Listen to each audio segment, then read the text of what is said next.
d'après ce que j'ai vu, ce que j'ai compris, tous les projets auxquels participent les jeunes sont des projets qui les forment, qui les enrichissent en tant que citoyens. Ce n'est pas de la consommation de loisirs. Ils ont parlé d'un projet sur la mémoire de la Deuxième Guerre mondiale.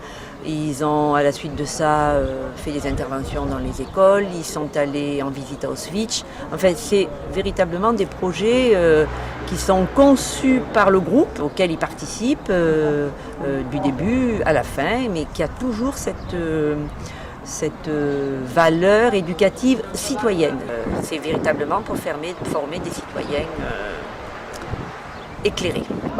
En fait, là, on est une équipe d'éducateurs spécialisés, donc on travaille sur la prévention et aussi sur la participation des jeunes à la vie de la communauté sociale. On cherche de créer des occasions d'agrégation et socialisation parmi les jeunes, et on travaille avec les jeunes entre 12 et 18 ans, donc l'adolescence, et on cherche de lui aider et lui soutenir dans la recherche de l'identité et la projectualité.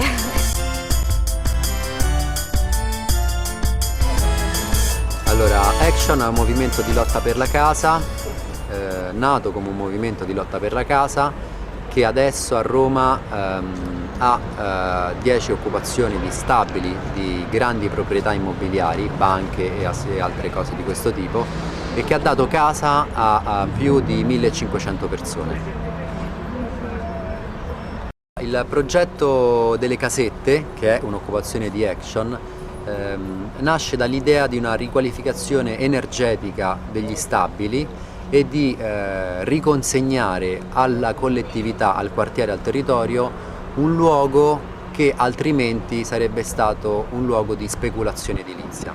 Quindi noi vogliamo fare in modo che in questo luogo nascano delle esperienze di incontro tra varie associazioni, competenze tecniche e non, e sociali anche del quartiere, affinché questo luogo possa diventare un luogo di progettazione urbanistica, quindi un luogo aperto al territorio, un luogo di incontro, un luogo per un abitare sostenibile anche ecologicamente, e che dia la possibilità anche a chi non ha molti soldi, chi non guadagna molto, di avere una elevata qualità della vita.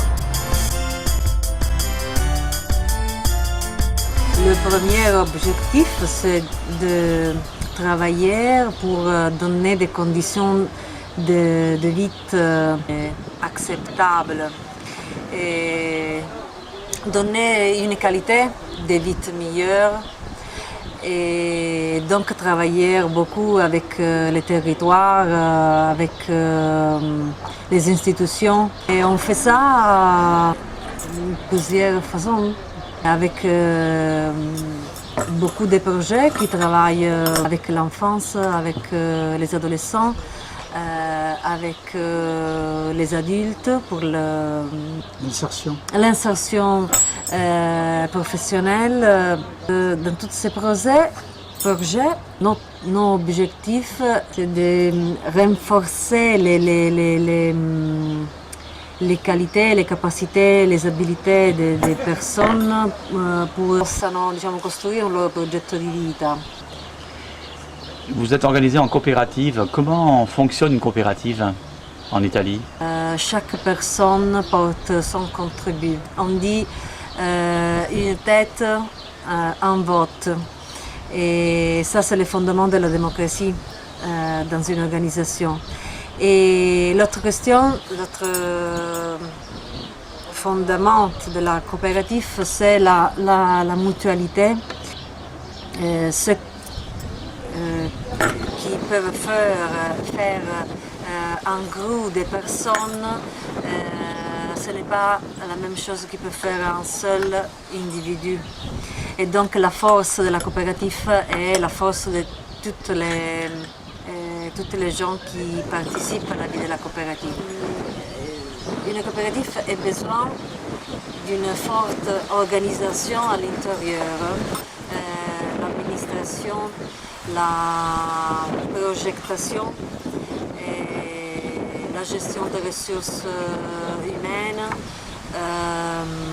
la gestion du secteur opératif, donc tous les projets qu'une coopérative réalise, est une chose très très complexe qui doit tenir compte de beaucoup d'aspects qui ont à faire avec des niveaux politiques, sociaux et surtout humains. L'unique richesse, c'est le travail et donc la motivation. L'Unione ha una competenza dipartimentale, donc provinciale, ma coopera allo spazio regionale ed ha collegato alla Federazione dei Centri Sociali di France, la FCS. Pénélope, c'est un réseau qui est lié par les coopératives sociales qui l'ont créé. Il facilite l'orientation à utiliser les services, la formation, l'activité culturelle et l'autre opportunité qu'il y a dans les territoires. Il facilite, selon nous propose une participation active des citoyens. Les coopératives sociales, elles combinent à l'intérieur les deux fondamentales fonctions sociales et économiques. La finalité sociale, c'est de travailler pour l'insertion sociale, mais il doit le faire